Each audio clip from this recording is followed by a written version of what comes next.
Hi guys and gals, today we're gonna talk about calf raise with a Smith machine. I already have videos about calf exercises, but it seems to be necessary to talk about this exercise as well because I see it being performed almost every day in the gym, and I wanted to give you other alternatives. First, I'm gonna just show the exercise to you so you know what I'm talking about. Now, people usually have some kind of a plate or something underneath their toes to add the stretch as well, so increase the range of motion. You can also do it on the ground as well. The range of motion is going to be less, but it's going to be safer as well because the muscle is not getting that much stretch. But anyway, what I don't like about this exercise is that a lot of people are restricted because of their back. Now, because they do not have that much core activation, or because they have hurt their back or have some kind of a problem in their back, it's just not going to be able for them to perform this exercise perfectly and overload the muscle perfectly.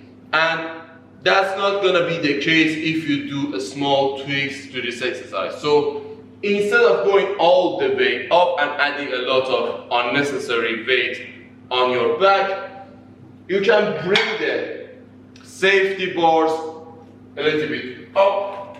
So the safety bars are something on the Smith machine. I have never seen any Smith machine without them. So even if you didn't find anything, just putting a bar is gonna restrict the main bar from coming down. So you bring it a little bit lower than your hip.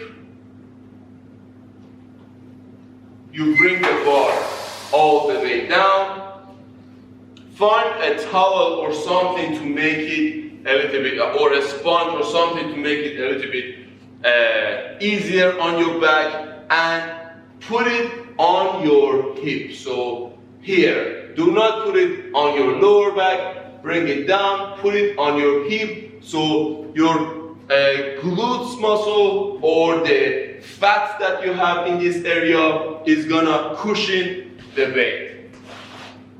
And as you can see, now when I perform the exercise, there is not gonna be any tension on my lower back. So up, I go up, down, up, down, up, down, up, down. I also am getting a good stretch in my hamstring. Again, I'm going to show you from the other side as well.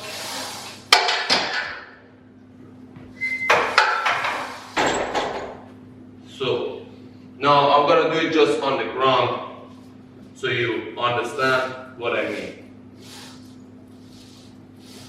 Again, make sure you do not put it here. Go as back as you can.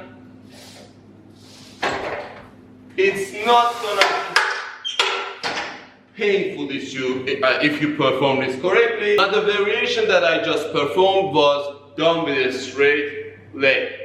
If you want to bend the knee and work on the soleus muscle alone, you can do this variation. But before performing this variation, I'm just gonna give you a little bit of detail, although I've talked about it in the other videos. But when you bend the knee, it's gonna deactivate the gastrocnemius, or the muscle on top. So there are mainly two muscles in your lower leg.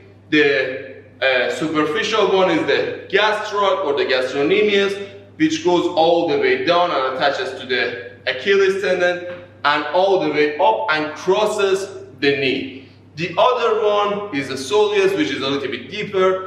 That muscle also goes all the way down to your Achilles tendon, but it doesn't cross the knee. So it doesn't matter whether the knee is bent or not, it's gonna be used. So when you bend the knee, the gastroc is just gonna be restricted. So if you want to do that, again, you can use the Smith machine.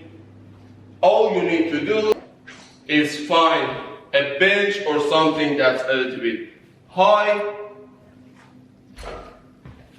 So normally the benches are not that much high, but you can find a box or put some plates on the bench so you can bring it up. The reason is a lot of the Smith machines have restrictions, so they do not come too much down. So if you find a bench that's high, it's going to be good. Also, again, because of the same restriction, find something to put underneath your leg as well. It's going to also help you to increase the range of motion and stretch the muscle better. So again, bar down, here you go down, up, down, up, down, up, down, up. Make sure you cushion it and do not put it on your patella or the bone that is here. Bring it a little bit back and put it on the muscle itself.